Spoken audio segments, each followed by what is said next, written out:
گزشتہ ہفتے قطر نے پاکستان میں $3 ارب کی سرمایہ کاری کا وعدہ کیا تھا، جس کے بعد سعودی عرب کی طرف سے بھی $1 ارب کی سرمایہ کاری کا اعلان کیا گیا تھا۔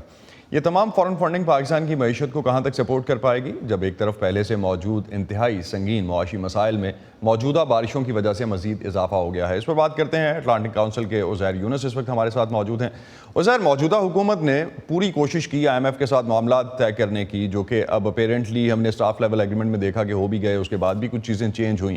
کیا ساری شرائط پوری کر دی ہیں پاکستان نے، اور آپ سمجھتے ہیں کہ فنڈز منظور ہو جائیں گے، کنسیڈرنگ کہ پاکستان میں KPK اور پنجاب حکومت کی طرف سے کچھ ریزرویشنز جو ہیں وہ بھی سامنے آئیں؟ جی، وہ ریزرویشنز فرائیڈے ایوننگ کو پاکستان ٹائم پہ ایک سٹارم تو کریٹ کیا، لیکن مجھے نہیں لگتا اس پہ کوئی اتنا بڑا امپیکٹ ہوگا آج کی میٹنگ پہ، اور ہائیلی لائکلی اوور 90% چانس ہے کہ بورڈ اپروو کر دے پروگرام کو، اور اس اپروول کے بعد جو ایک پاکستان میں خوف تھا کہ کیا ملک ڈیفالٹ کی طرف تو نہیں جا رہا، پاکستان نے مشکل فیصلے کیے، حکومت نے مشکل فیصلے کیے، اور اب لگتا یوں ہے کہ جو 15 ارب کے آس پاس ڈالر وہ جو کمٹمنٹس لے چکے ہیں including the IMF، once this deal is approved وہ پیسے آنا شروع ہو جائیں گے، اور جو امیڈیٹ ایشو تھا پاکستان کی معیشت کو وہ کم ہونا نظر آ جائے گا۔ تو آپ کے خیال میں ساری شرائط پوری کر دی ہیں پاکستان نے؟ بیکاز ابھی بھی IMF تو یہ کہہ رہا ہے کہ کچھ ریزرویشنز ہیں، لیکن اس کے باوجود they are continuing with this board meeting and addressing the loan. جی، وہ بڑی پرائر ایکشن جو تھیں وہ انہوں نے فلفل کر دیں، اور یہ پاکستان کے جو 22 سے زیادہ IMF پروگرامز ہو چکے ہیں اس کی ایک ریپیٹ کہانی یہی ہے کہ امیڈیٹ ایشوز تو ریزالو ہو جاتے ہیں، اب اس کے بعد اسپیشلی اب پاکستان میں سیلابی صورتحال ہے تو اس پہ ری نیگوسیشن مجھے یقین ہے اس بات پہ کہ IMF کے ساتھ ہوگی کہ وہ جو آسٹیریٹی کا پلان ہے اس کو کس طرح ریسٹرکچر کیا جائے۔ اب وہ دیکھنا ہوگا کہ آگے نیگوسیشنز اگلے ٹرانچز کے لیے کس طرح آگے بڑھتی ہیں، لیکن اس وقت جو پاکستان کو $1.2 بلین IMF سے چاہیے تھے پروگرام کو بیک آن ٹریک لانے کے لیے، وہ تمام پرائر ایکشنز فلفل ہو چکی ہیں اور بورڈ اپروو کر دے گا اس پروگرام۔ تو آپ کے خیال میں سیلاب سے ہونے والے نقصانات جو کہ مفتاح اسماعیل کے مطابق $10 ارب تک ہو سکتے ہیں، اس طرح کی قدرتی آفات سے مسائل کم تو نہیں ہو رہے؟ آپ نے کہا کہ IMF جو ہے وہ شاید ریکنسیڈر کرے کچھ چیزوں کو آنے والے دنوں میں، تو عوام کی مشکلات تو کسی صورت کم ہوتی نظر نہیں آئیں گی، شاید اور ٹیکسز بھی لگیں گے، مہنگائی بھی ڈیفینیٹلی، پوری جو سپلائی چین انفلوئنس ہوگی اور امپیکٹ ہوگی اس سیلاب سے، اس کی وجہ سے امپیکٹ تو آئے گا۔ فوڈ انفلیشن کا بہت بڑا رسک ہے، اور آج ہی میں صبح پڑھ رہا تھا کہ فائنانس منسٹر نے اناؤنس کیا ہے کہ بھارت کے ساتھ جو ہے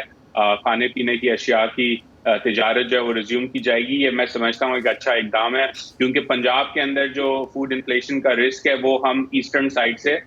سامان لا کے، پیاز وغیرہ لا کے حل کر سکتے ہیں، کیونکہ باغی سندھ کے اندر، KP کے اندر جو ہے صورتحال خراب ہے، تو فوڈ انفلیشن کا اس کا امپیکٹ ضرور ہوگا، لیکن حکومت پرو ایکٹیو نظر آئی ہے میرے خیال میں کہ انہوں نے آلریڈی اناؤنس کر دیا ہے کہ ہم بھارت سے تجارت کریں گے، کیونکہ وہاں سے سپلائی لا کے ریلیف پہنچائی جا سکتی ہے۔ تو امید ہے کہ حکومت جو ہے وہ اب فلڈز پہ پرائیورٹائز کرے گی۔ سیاسی ہنگامہ آرائی تو ہم نے کافی دیکھ لی، لیکن اب ضرورت ہے کہ پاکستانی قوم، پاکستانی لیڈرز جو ہیں اس سیلاب کے بعد جو ہے ریکنسٹرکشن پہ فوکس کریں۔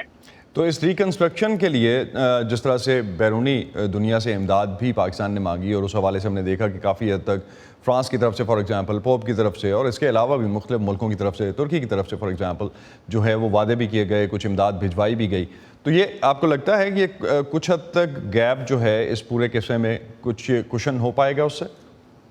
دیکھیں، ہمیں اس سے بات آگے کرنے کی چاہیے، امیڈیٹ ریلیف کی بات نہیں ہے۔ پاکستان ہو یا بھارت ہو یا بنگلہ دیش ہو، یہ ممالک جو ہیں کلائمیٹ چینج سے اثر انداز ہو رہے ہیں آلریڈی، لیکن ان ممالک اور ان کے شہریوں نے کاربن ایمیشنز نہیں کی۔ Carbon emissions western industrialize world نے کی ہیں، اور ان کے انسٹیٹیوشنز جن میں IMF، ورلڈ بینک وغیرہ شامل ہیں، ان کے اوپر یہ مورل رسپانسبلٹی ہے کہ وہ پاکستان جیسے ممالک کی مدد کریں ریکنسٹرکشن میں، کلائمیٹ اڈیپٹیشن کی طرف۔ تو یہ $1.5 ملین، $5 ارب ملین والی ریلیز سے کام نہیں بنے گا۔ دنیا کے بڑے ممالک کو چاہیے کہ پاکستان جیسے ممالک میں انویسٹمنٹ اور ان کو جو ہے گرانٹس فنڈنگ دیں، تاکہ کلائمیٹ اڈیپٹیشن، نئے انفراسٹرکچر کی طرف پاکستان ڈیولپ کر سکے، کیونکہ یہ آفات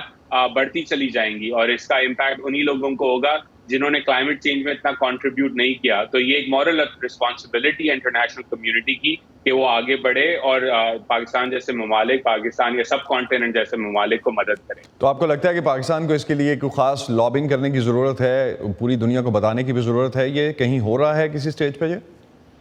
جی انٹرنیشنل فورم سے تو آلریڈی اس پہ بات چل رہی ہے، صرف پاکستان نہیں، چھوٹے ممالک افریقہ کے اندر برازیل جیسے ممالک، بھارت جیسے ممالک اس پہ کئی سالوں سے بات کرتے آئے ہیں. تو ضروری ہے کہ پاکستان کے جو سفارتکار ہیں یو این میں ہوں یا باقی ملٹی لیٹرل ایجنسیز میں ہوں، وہ اس بات کو فورسفلی ریز کریں کہ بھائی غریب ممالک کے جو لوگ ہیں انہوں نے یہ کام نہیں کیا، تو ان کی مدد کرنا آپ کی امیر ممالک کی مورل رسپانسبلٹی، اور یہ بات جو ہے $2-3 ملین کی امداد سے نہیں حل ہوگا. ایک عزیر، پاکستان سے گزشتہ چند ہفتوں میں جس طرح سے اب تک جو فنڈنگ کے وعدے ہوئے ہیں، خاص طور پہ انویسٹمنٹ کے، جو ہم نے یو اے ای کی طرف سے، قطر کی طرف سے، سعودی عرب کی طرف سے، چائنا کی طرف سے، اور اب آئی ایم ایف کا بھی آج اگر جس طرح سے آپ نے کہا کہ 90% چانسز ہیں کہ اپروو ہو جائے گا، تو اس کے بعد یہ تقریباً کچھ $14-14.5 ارب جو بنتے ہیں، اس کی ٹائم لائن کیا ہوگی فرسٹ آف آل، اور کس حد تک معیشت مستحکم ہو سکے گی اس سے؟ دیکھیں رول اوور تو جو چین کا تھا وہ آلریڈی ہو چکا ہے. آئی ایم ایف کے پیسے آنے کے بعد جو سعودی ڈپازٹس ہیں یا قطر یا یو اے کے جو ڈپازٹس ہیں وہ بھی آپ کو ریزروز بیلنس شیٹ پہ نظر آنا شروع ہو جائیں گے آنے والے ہفتوں کے اندر. دا لانگسٹ ٹرم جو سب سے زیادہ ٹائم لگے گا جن پیسوں کا آنے کا، وہ انویسٹمنٹ کمٹمنٹس ہیں. قطر کی فار ایگزامپل جو $3 ارب کی، یا یو اے کی $1 ارب کی، کیونکہ وہ پرائیویٹ سیکٹر انویسٹمنٹ پروپوزلز ہیں، اس پہ پرائیویٹائزیشن کی ضرورت ہے، تو اس کام میں تھوڑا ٹائم لگے گا. لیکن امیڈیٹ جو رول اوورز ہیں یا ڈپازٹس ہیں جو direct state bank of Pakistan کی طرف آئیں گے، وہ مجھے یقین ہے کہ آنے والے 3 سے 4 ہفتوں میں آپ کو یہ پیسے اسٹیٹ بینک کی بیلنس شیٹ یا ریزروز بیلنس شیٹ پہ نظر آنا شروع ہو جائیں گے. بہت شکریہ عزیر یونس، آپ ہم سے بات کر رہے تھے خاص طور پہ اس حوالے سے کہ پاکستان کی معیشت اس وقت کن مسائل سے گھری ہوئی ہے اور یہ فنڈنگ کہاں تک اس کو سپورٹ کر سکے گی.